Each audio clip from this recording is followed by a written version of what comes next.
Ƙasar Iran ta zargi Amurka da karya yarjejeniyar tsagaita wuta.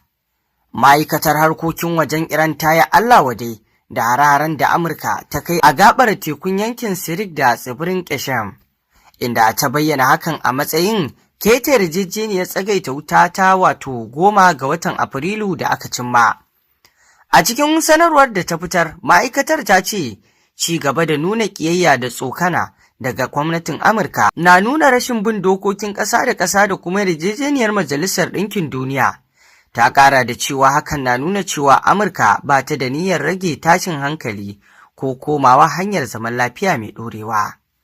Sanarwar ta jaddada cewa Iran na da cikakken haƙƙin kare kanta, tare da kira ga ƙasashen yankin da su mutunta ƙa'idar kyakkyawar makwabtaka, tare da gargaɗin kada su bari ɓangarorin da ke da mugun nufi su yi amfani da ƙasashensu ko wuraren aikinsu wajen kai har-hare.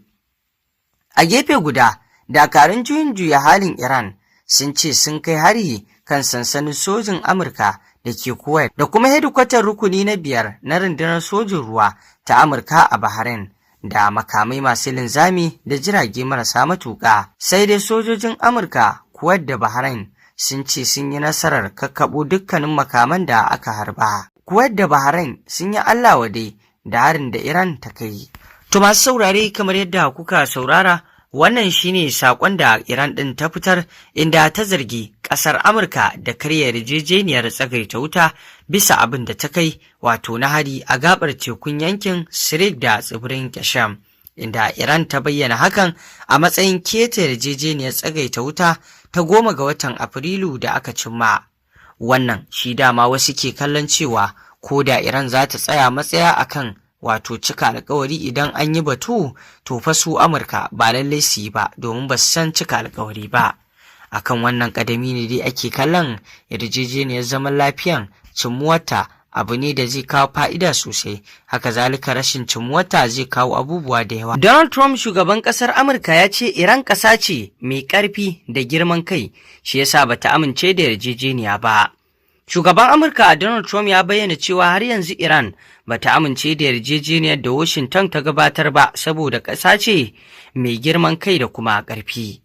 Da yake amsa tambaya daga mai gabatar da shirin Meet the Press na NBC, Kristen Walker, Trump ya ce ba abu ne mai sauƙi ga Iran ba ta amince da wasu daga cikin batutuwan Amurka, bukatun da suka gabatar musu.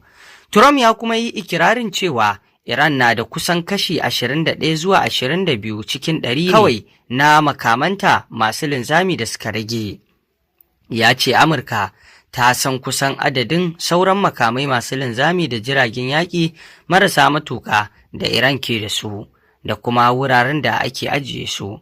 Shugaban na Amurka ya ƙara da cewa mafi yawan cibiyoyin ƙera makamai masu linzami, masana'antu na jiragen yaƙi marasa matuƙa da wuraren harba makamai na Iran sun lalace, sai dai ya ce har yanzu Iran na da wasu makamai masu linzami da jiragen yaƙi marasa matuƙa.